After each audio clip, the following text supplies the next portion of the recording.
Жер өз огунун тегерегинде горизонттун кайсы тарабына айланат?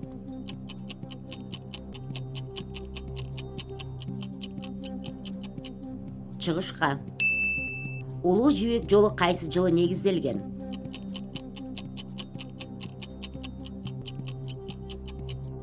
Экинчи кылымда. Философия деген сөздүн синоними.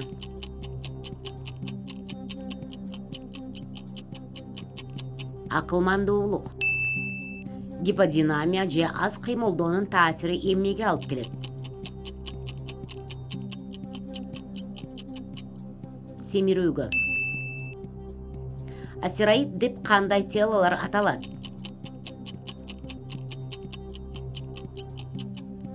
Жарык чыгаруучу телолор. Азыркы кездеги кургакта жашоочу жаныбарлардын эң чоңу кайсы?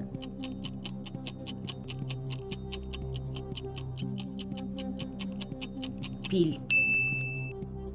Финляндия мамлекетинин борбор шаары.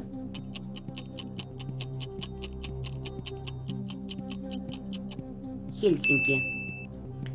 Аккуулар көлү балетинин автору, белгилүү композитор ким?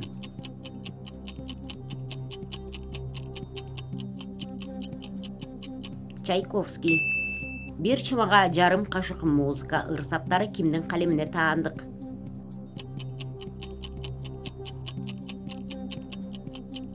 Алык Осмонов. Австралиядагы учпай турган бул куштун аты 2 нотадан турат.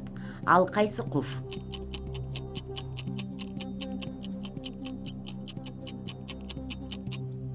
Додо.